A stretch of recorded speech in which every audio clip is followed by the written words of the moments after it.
adalah kerana kamu dulu pernah susah.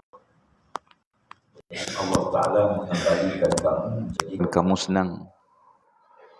Jawab laki-laki pertama tu, dia kata tak. Aku senang ni hasil gigih, kerja gigihku. Hasil penat lelahku bekerja. Ya. Maka tak pasal-pasal aku nak bagi ke orang susah, nak bagi sedekah, nak bagi zakat. Ya. Tak ada sebab aku nak bagi, kata dia. Kerana aku telah pun menghabiskan masa aku, tenaga aku, jaga lembu ni hingga dia biak banyak. Ya. Tak ada kena mengena dengan orang lain. Takkan aku nak bagi ke dia. Kata malaikat tu, aku rasa aku kenal kamu ni. Tidakkah dulu kamu seorang miskin, orang susah dan sopak kulit kamu? Dia kata tak, itu bukan aku. Ya, dia tak mengaku. Ya, mati-mati dia tak mengaku. Akhirnya kata malaikat tu, tak apalah kalau begitu, aku doa pada Allah agar mengembalikan semula kamu sebagaimana asal kalau betul kamu. Ya. Lalu malaikat tu meninggalkan dia. Demikian juga bila malaikat tu pergi orang kedua. Berlaku hal yang sama. Dia tak nak keluar zakat, dia tak nak bersedekah, dia tak nak itu. Ya. Hingga berhujah macam tadi. Ya. Akhir malaikat tu kata, aku rasa kenal kamu ni. Dulu kamu orang susah, orang miskin. Ya. Kamu botak kepala dan sebagainya. Dia pun menafikan sebagaimana golongan pertama. Lalu malaikat berdoa pada Allah, kalau sekiranya betul kamu ni dulu begitu begini, maka mudah-mudahan Allah kembalikan kamu sebagaimana asal. Malaikat tadi pergi pada orang ketiga, seorang yang asalnya buta. Ya. Lalu kata malaikat ni, alhamdulillah aku nampak kamu ni senang. Kata lelaki tadi, alhamdulillah aku senang banyak ternakan biak. Ya. Kerana ada satu hari seorang lelaki yang aku tidak kenali. Waktu tu aku buta, kata dia. Aku tak kenal orang tu. Dia datang padaku dan dia tanya aku nak apa. Aku kata kalau boleh aku nak Allah kembalikan mata aku. Ya. Lalu lelaki tu doa. Berkat doa dia, dan dia sedekahkan pada aku, tinggal pada aku seekor lembu. Hasil lembu tu dah biak sekarang. Alhamdulillah, aku telah pun bayar zakat dia, sedekah dia dan infak. Kata laki-laki tu, yang datang pada kamu tu dulu aku. Sesungguhnya aku ni malaikat Allah. Yang sengaja Allah hantar untuk menguji 3 orang di kalangan kamu. Ya. Dan Allah Ta'ala menunjukkan bagaimana 2 daripada 3 tidak bersyukur pada Allah. Kecuali kamu yang bersyukur pada Allah Subhanahu Wa Ta'ala. Lalu Allah berkati usaha kamu. Allah berkati harta kamu. Ya.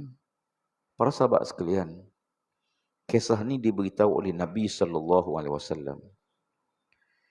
Pertama menunjukkan bahawa manusia ni dia akan nak apa yang hajat besar dia ialah apa yang berlaku pada dia sekarang. Kalau dia tengah sakit, na'udzubillah, katalah dia kena COVID positif, tanya dia, pakcik nak geran tanah tak? Tak nak.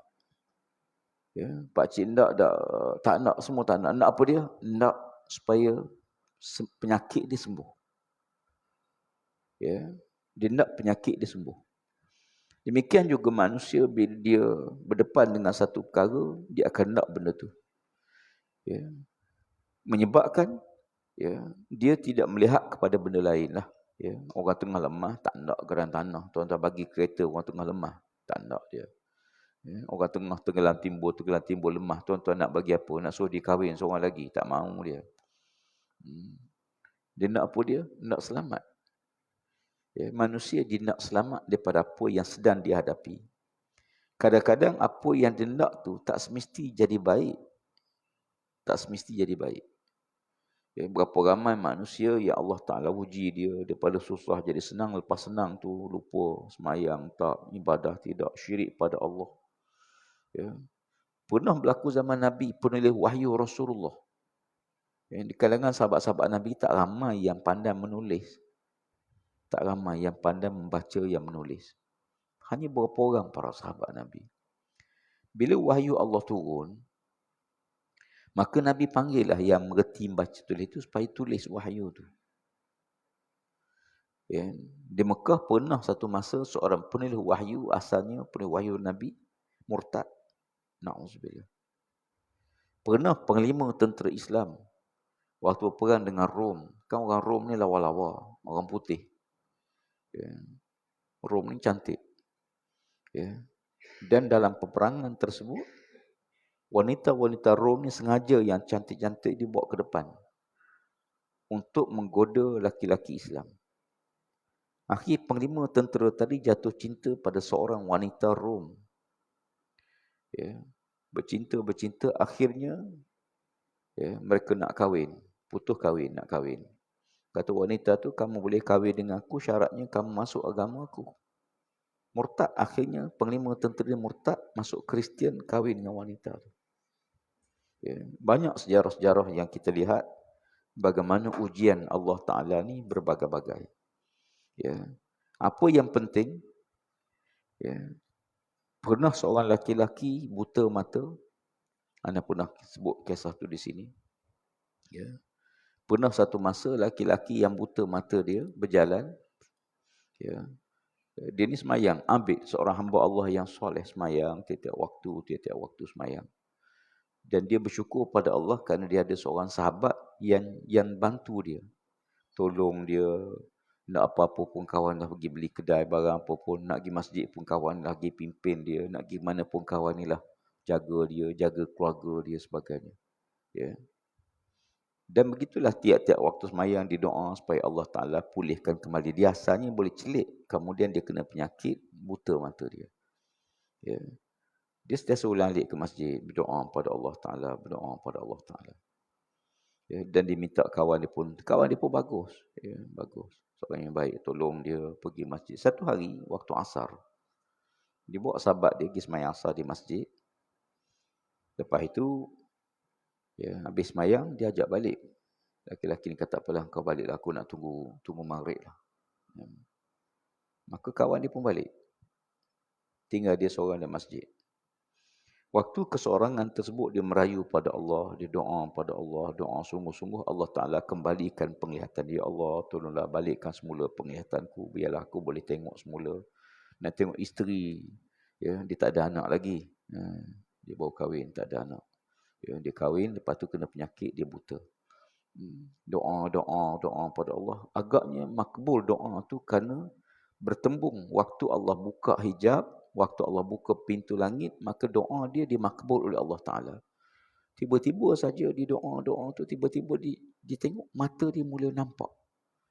Alhamdulillah. Makin jelas.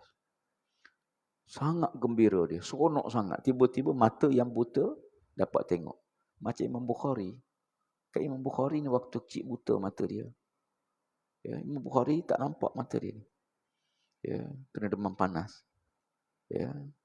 Dia balik dalam keadaan buta, dia beritahu mak dia nak belajar hadis.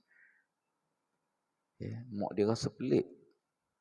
Payah nak belajar hadis, belajar Quran mudah. Quran dia senang je, orang buta boleh hafal Quran sebab Quran tak standard je, dia straight. Terus. Hadis Nabi ni macam-macam hadis. Puluh ribu hadis. Tiba-tiba Bukhari kata, lalu dia doa pada Allah. Dia baca Quran sampai doa pada Allah. Sampai ayat, pakashafna anka ghita'aka fa basarukal yawma hadid. Tiba-tiba, dia dengar anak dia kecil tadi, bertempik, dia kata, mak, saya nampak dah. Mak, saya nampak. Kata mak dia, mungkin bayang-bayang kot. Bukan nampak. Dia kata, saya nampak betul mak, saya nampak. Lalu mak dia tunjuk. Apa dia ni? Dia jawab satu. Alhamdulillah, Bukhari. Hingga kembali mata. Laki-laki ni, tengah-tengah doa pada Allah. Alhamdulillah, Allah kembalikan mata dia. Seronok sangat dia. Orang pertama yang dia nak beritahu ialah isteri dia. Dia berlari balik rumah dia. Masuk rumah dia. Pintu tak kunci, dia terus masuk. Cari isteri dia, ruang tamu tak ada. Pergi cari dapur tak ada, luar rumah tak ada. Akhir dia buka pintu bilik dia, dia tengok isterinya tengah buat maksiat dengan sahabat dia. Isteri dia tengah berzina dengan kawan baik dia tu. Bila dia tengok demikian, laki-laki tu dia ingatkan dia buta. Ya, sebab dia asal buta, dia tak nampak. Tapi sebenarnya dia nampak, dia tengok. Ya, bila dia tengok demikian, terkejutlah semua. Isteri dia duk sangka suami dia buka pintu duk rabur. Buta tak nampak betul. Ya, kawan dia pun nampak. Ya, apa kata dia? Ya Allah, ya Tuhanku, Engkau memberi kebahagiaan padaku waktu aku buta. Aku mohon padamu ya Allah agar Engkau kembalikan penglihatanku. Lalu Engkau makbulkan doaku, permintaanku. Tetapi kamu telah tarik semua kegembiraan. Ya. Ini kadang-kadang kita minta sesuatu. Sebab tu biar berlapik. Nak minta kaya tak salah. Kaya minta yang halal, yang diberkati Allah Ta'ala. Tuan-tuan nak minta pangkat kebesaran, kau minta apa atas dunia, doalah tak apa, tidak salah. Selagi benda halal boleh. Tapi jangan tak berlapik, biar berlapik. Minta rezeki, rezeki yang diberkati, rezeki yang halal. Ya. Minta, ada orang nak minta jawatan. Ya. Salah ke? Tak salah. Ya. Selagi mana ya, kita tidak merendahkan orang lain. Nabi Yusuf AS minta jawatan. Ya, pegawai kewangan negara. Menteri kewangan lah kalau kita sekarang. Nabi Yusuf minta. Dia kata beri aku jawatan ni. Kerana aku ni seorang yang jujur. Lama kata tidak salah minta. Tapi minta tu bukan tamak. Bukan bersungguh-sungguh. Beria-ria minta. Ya. Ya. Tetapi ya, dengan syarat minta tu dengan apa yang kita minta. Tapi minta lindung pada Allah daripada keburukan. Setiap benda baik ni dia mesti ada keburukan dia. Ya, setiap benda baik. Setiap benda lah. Ya, seronok. Dalam seronok tu ada benda sedih. Kita seronok mungkin orang lain sedih. Tuan-tuan bawa kereta sampai traffic light simpang 4. Ya. Bila tuan-tuan nampak lampu hijau, seronok tak? Seronok kita lampu hijau, kita boleh pergi. Tuan-tuan tahu tak? Waktu kita sedang gembira, 3 lagi sedang bersedih. Ya. 3 orang lagi, belah kiri, belah kanan, belah sana, tak boleh lalu. Semua merah. Waktu kita gembira, ada 3 orang berduka cita. Tapi waktu dia gembira, kita pula bersedih. Hidup ni begitulah. Ya. Sekarang tengah persidangan di Glasgow, UK. Persidangan antarabangsa berhubung dengan pemanasan bumi. Ya, bumi ni dia buat kajian daripada tahun 1800 sampai tahun 2000 sekarang ni, dunia ni makin panas. Makin panas. Naik berapa darjah? 1.3 darjah Celsius dah naik kepanasan. Dia kata kalau bumi ni panas sampai 1.5 darjah, ya, dan dijangka tahun 2030. 2030 ni naik sampai 1.5 darjah. Dia kata kalau bumi ni panas 1.5 darjah, sekarang 1.3. Kalau naik sampai 1.5 darjah Celsius, dia kata akan beberapa buah bandar tepi laut akan tenggelam sebab paras laut akan naik, perubahan cuaca ekstrim. Sebab tu kita tengok sekarang cuaca dia ekstrim. Dia hujan tak lama, hujan sekejap tapi lebat selebat-lebatnya. Jadi banjir terus, tenggelam terus. Tempat yang dulu. Tuan-tuan tahu tak tahun ni, banjir mana dia? Kedah, Perlis, belah Pantai Barat ni. Melaka. Mana pernah kita dengar Melaka banjir? Ya, tiba-tiba tahun ni Melaka banjir. Kedah banjir. Dulu bila sebut musim bulan 11, bulan 12 masuk tengkujuh lah. Sekarang 3 bulan semalam mula masuk perubahan angin, monsun. Ya, dulu. Tapi dia ekstrim, ribut datang ekstrim. Pasal apa? Kerana dia kata berpunca pada pemanasan dunia dan sebagainya. Berimpun, masing-masing 100 negara-negara berimpun di setujulah tidak ada boleh lagi tebang hutan menjelang tahun 2030.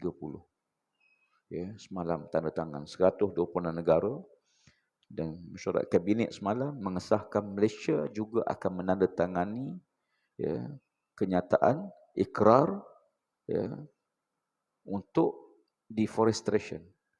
Maknanya penerbangan balak itu yang dia balak, kalau kita tebang 10 juta, kena tanam 10 juta. Ya. Pasal apa? Kerana panas sangat. Kita minta tolong pokok, tolong sejukkan bumi. Ini manusia. Ini apa berlaku? Panas ni, dunia dah tua. Ya. Zaman Nabi tu Nabi buat macam ni. Satu hari Nabi SAW angkat Nabi buat jari 3 jari. Nabi kata, antara Adam dengan aku dan kiamat. Adam dengan aku jauh. Kalau kita tengok graf tu jauh. Nabi Adam dengan Nabi SAW. Antara aku dengan kiamat, sikit. Jadi sekarang ni dunia berada pada, dunia dah tua. Ya. Sesuatu makhluk mesti dia rosak. Sama masa dia musnah. Ya. Macam kita lah. Tuan-tuan boleh tahan tak tua? Tak boleh tahan. Tua tak boleh tahan. Dia mari sendiri je. Ya. Dan bila sampai tua, dia marilah. Ya. Dulu, lain. Ya. Mata mula tak nampak. Bolehlah pergi jumpa doktor, pergi cek mata, pakai cermin mata, doktor kata cermin, pakai cermin mata, bolehlah. Tapi lama-lama cermin pun tak tahan dah. Makin tebal, tak jadi dah. Telinga mula tak dengar, tak apa, doktor kata pakai alat. Dan pakai alat tu, tak apalah, tak lama dah tu. Ya. Macam tubuh kita, bumi ni macam kita lah. Allah tak ada sebut dalam Quran pun demikian. Ya. Apa sama je. Ya. Dan mari tua ni, dia makan satu. Dulu tak pernah ada kencing manis. Tiba-tiba ada penyakit kencing manis. Bila kencing manis, dia pergi berjangkit mata, penyakit buah pinggang. Dan kena dialisis, dia makin lemah. Kereta tua. Kalau kita ada kereta tua, ya, bagi workshop. Beritahu pomen tu, tukar steering je. Steering, dia punya steering dia. Baik key tu je. Jangan beritahu pomen, tengok mana yang perlu tukar semua. Jangan kata macam tu. Kereta lama, jumpa pomen, cek semua, kalau perlu tukar semua. Pomen kata apa dia? Kereta ni kena tukar semua. Bukan spare part dah. Ya. Dunia ni gitu. Tapi masing-masing jagalah ni. Jaga. Tapi kita jaga sini, dia akan lemah. Dia sini jaga sini, masih. Ya. Apa pun sahabat-sahabat sekalian. Ya. Dunia takut dengan panas. Kepanasan. Tapi Islam mengajar kita panah akhirat tu pun kena takut juga. Jangan takut panah dunia je. Ya. Dalam keadaan demikian, ya, apapun kepada kita, ya, kisah yang saya bawa pagi ni ialah pengajarannya 3 benda. Pertama, manusia dia akan minta apa jadi keperluan dia. Salah tak? Tak salah. Tapi kadang-kadang sebenarnya Allah sedang uji. Ya. Allah ni tengah uji kita semua ni. Tengah uji semua kita ni. Sedang diuji oleh Allah Ta'ala. Ya. Jadi semua nikmat ke, sakit ke, gembira ke, duka cita ke, bahagia ke, celaka ke apa, semua tu Allah uji manusia. Allazi khalaqal mauta wal hayata liyabluwakum ayyukum ahsanu amala. Allah jadikan kematian. Allah sebut mati dulu. Kematian ni ujian Allah. Hidup ujian Allah. Jadi Allah sedang uji. Kita ni tengah hidup. Hidup ni pun ujian. Mati pun ujian Allah. Ya. Apa yang Allah uji? Ayyukum ahsanu amal. Siapa di kalangan kita yang paling baik amalan? Berarti kalau kita sedar kita sedang diuji, setiap nikmat kita terima, jangan lupa daratan. Ya, jangan lupa Allah sedang uji aku ni. Nabi Sulaiman AS, di atas dunia ni ada 2-3 orang je. Raja yang merintah dunia. Kebanyakannya raja merintah negara, raja merintah negeri. Kecuali 3 orang manusia. Dia ni raja merintah dunia.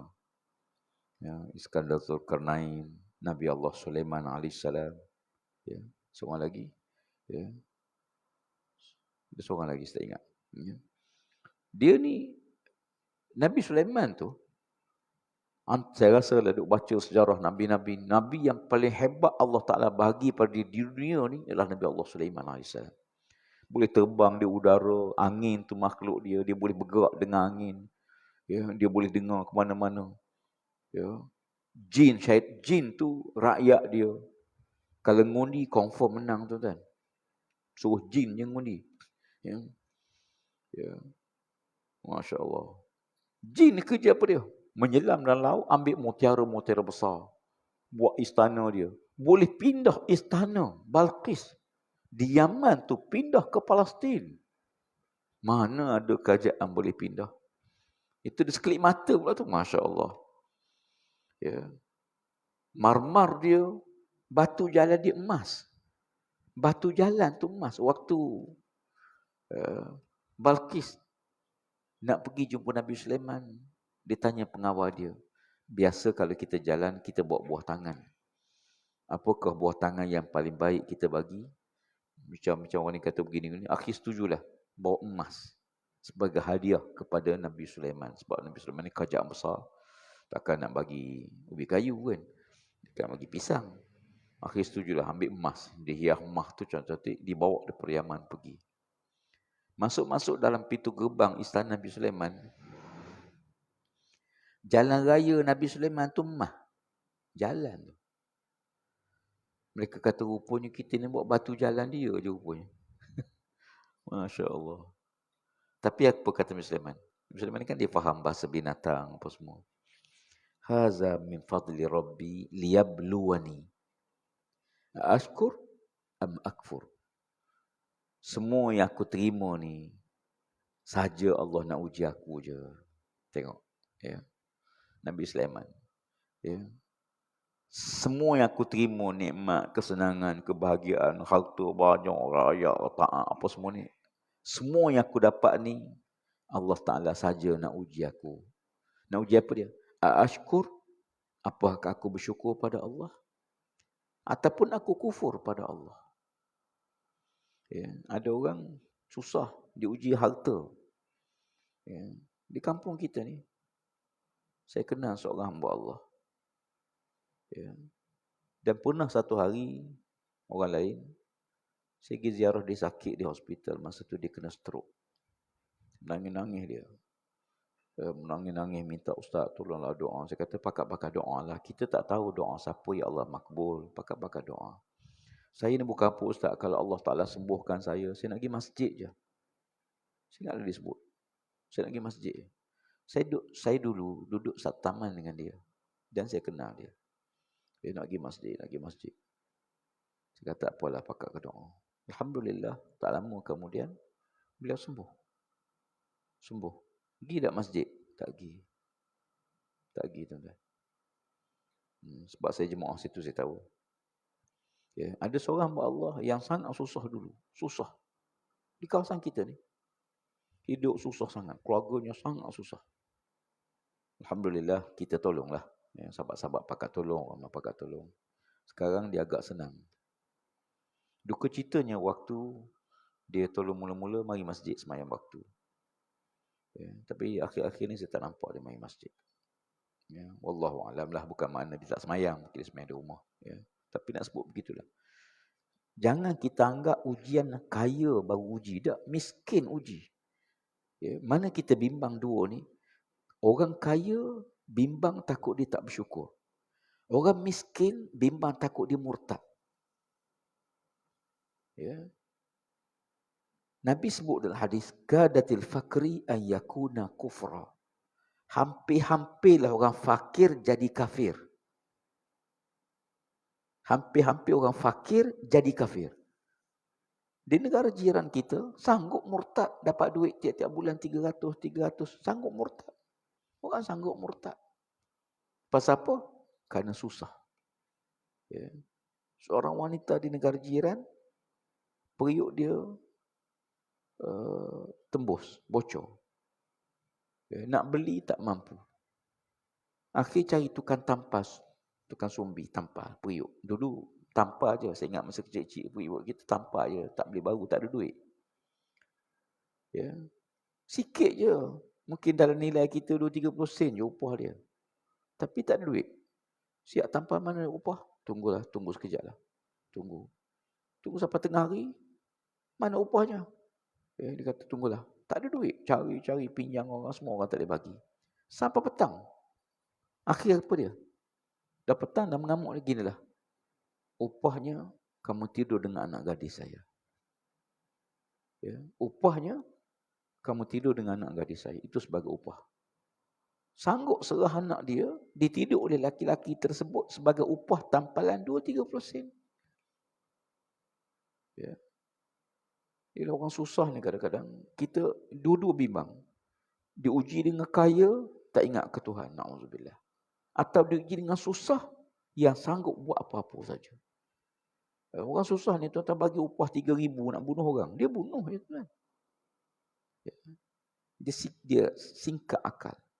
Na'udzubillah, minta lindung kepada Allah. Orang tengah sakit, dia pergi ubat. Kita beritahu, kata Tok Bomo tu pakcik, kalau nak sembuh kena sembelih ayam putih dibusuk ni gini-gini. Dia sanggup buat walaupun perbuatan tu perbuatan khurafat yang boleh merosakkan akidah. Tapi bila sakit, dia tak kira apa. Sebab tu asas kita kena ada. Ialah usikum ba'iyah. Semua kita bimbang diri kita, semoga Allah lindung. Doa pada Allah Ta'ala, pertama supaya Allah tidak uji kita benda yang kita tak mampu hadapi. Ya. Ada orang tak mampu hadapi benda kecil je, tapi tak mampu nak macam mana? Bunuh diri. Seorang lelaki gantung diri kerana dia cek dia positif COVID. Padahal positif ni bukan mana mati. Tapi tahu positif, dia tak boleh terima berita dia positif tu, gantung diri, bunuh diri. Ya. Seorang suami bercerai dengan isteri, kes apa dia? Kes picit ubat gigi. Kaum perempuan, dia suka picit kepala. Betul tak? Ya. Kes remeh-temeh gitu je. Balah, mungkin ada sebab-sebab lain lah. Kompor jadi banyak. Kadang-kadang, tapi yang kompor tu benda kecil-kecil. Tapi perceraian meningkat dalam tempoh COVID ni kerana masalah ekonomi. Ya. Apapun sebab-sebab sekalian, minta doa Allah jangan uji kita tak mampu. Yang kedua, minta Allah Ta'ala, kalau nak Tuhan nak bagi apa pun, biar Tuhan bagi untuk menambah kebaikan dekat kita dengan Allah. Harta ke anak-anak ke, pangkat apa pun. Mudah-mudahan kita dekat dengan Allah Subhanahu Wa Ta'ala. Ya, dan yang ketiga, yang akhir, ya, ada amal-amalan yang Nabi SAW ajar kita supaya kita sentiasa macam doa, Allahumma aghni bihalalika an haramik. Satu hari, ya, seorang lelaki tanya Sayyidina Ali bin Abi Talib dengan saya, ya, mai ngadu pada Nabi SAW tentang susah dia. Maka Nabi ajar dia, ya, ajar doa kepada Sayyidina Ali bin Abi Talib, Allahumma kfini bihalalika an haramik wa aghni fadlika amman siwak. Ya, doa. Ya, diajar. Selain pada kita usahalah. Usaha doa kena doa. Jangan doa tanpa usaha, jangan usaha tanpa doa. Jadi dua-dua ni kena combine. Mudah-mudahan dia berkati Allah Subhanahu Wa Taala insya-Allah. Dan sekarang itulah pagi ni. Ya, panjang umur jumpa semula. Insya-Allah wallahu alam. Aqul qawli hadza astaghfirullahal azim li wa lakum. Wassalamualaikum warahmatullahi wabarakatuh. A'udzubillahi minasyaitonir rajim. Bismillahirrahmanirrahim. اللهم صل على سيدنا محمد وعلى آله وصحبه أجمعين. اللهم ربنا هب لنا من أزواجنا وذرياتنا قرة أعين واجعلنا للمتقين إماما. اللهم اكفنا بحلالك عن حرامك وأغننا بفضلك من سواك يا واسع الرزاق. وصلى الله على سيدنا محمد وعلى آله وصحبه أجمعين والحمد لله. تقبل الله.